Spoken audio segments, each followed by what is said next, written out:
Hey, what's up buddy, welcome back to another Minecraft video.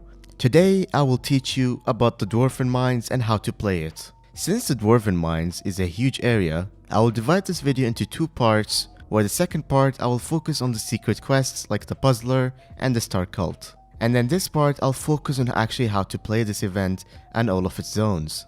Alright, to get to the Dwarven mines, you need to go to the deep caverns and go to the lowest floor and talk to the NPC standing there. He will ask you for material, but you require mining 12 to enter. After you do what he says, talk to the elevator guy and click on the Dwarven mines.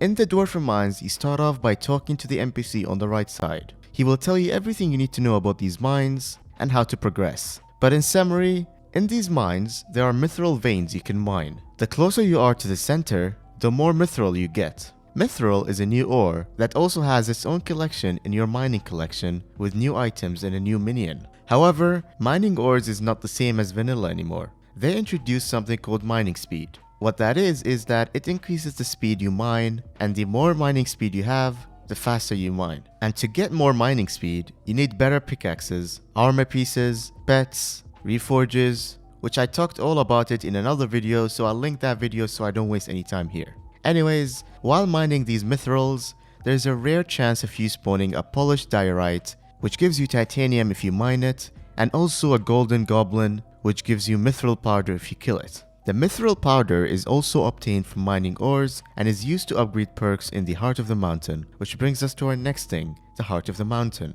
The heart of the mountain is a menu that is located in your Skyblock menu. Inside this menu, you would notice that there are coal ores and coal blocks. The coal ores gives you new perks that are useful for mining, and then the coal blocks gives you a new ability. And the way you unlock these is that you start at the bottom of the heart and slowly start unlocking your coal ores by leveling your heart of the mountain and obtaining tokens of the mountain. Don't worry if you choose the wrong path though, because you can click on this button right here to reset everything and get your tokens and the powders back, but it will cost you some coins. And if you want to level your heart of the mountains, there are two ways. First one is by doing commissions. Commissions are basically missions that is given to you by the king located in the royal palace. To get to the royal palace, follow this path.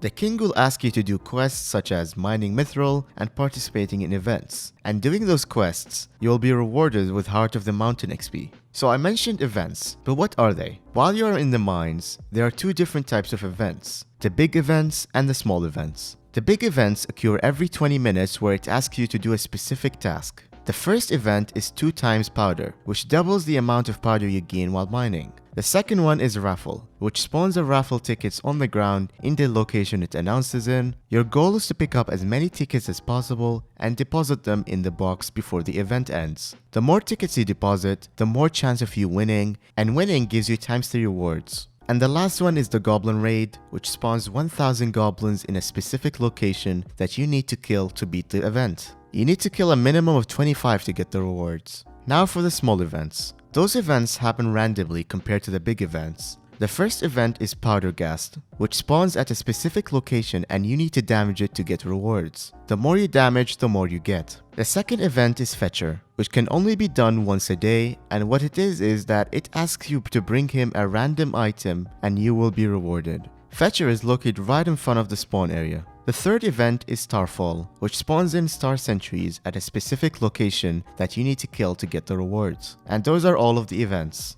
Alright, now that we've fully talked about the heart of the mountain and how to level it, let's move on to the zones. There are a lot of zones in these mines that it can be difficult navigating to each area. So hopefully these two pictures of the map can be useful for you. I'll link it down in the description so you can check it out. The first zone we will be talking about is the Forge.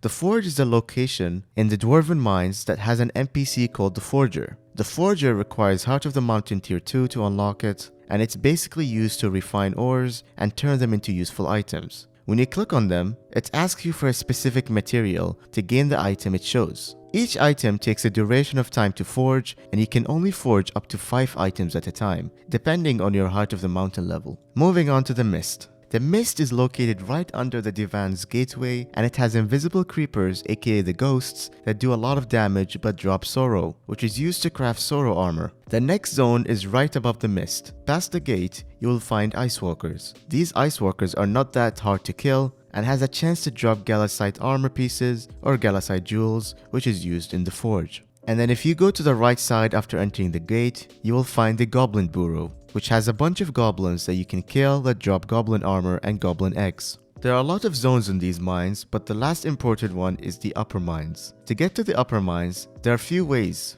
but the way I go there is from the spawn, go right above you, and follow this path. In the upper mines, you'll find treasure hoarders that drop starfall and treasurite, which can be useful for crafting. And those are all of the zones. I think I've covered everything. In the second part of this video, I'll talk about the secret quest and some things that I haven't mentioned yet. Let me know in the comment section below if you have something specific to mention in that video. I tried to get this part out faster so you guys could at least get the idea of the mines, since it has a lot of content and hard to understand for beginners. Anyways, I hope you guys enjoyed this video. If you did enjoy this video, hit that like button, and if you want to see more Skyblock videos, hit that subscribe button. Help me reach 5k subs before March. Anyways, I'll see you guys next time. Bye!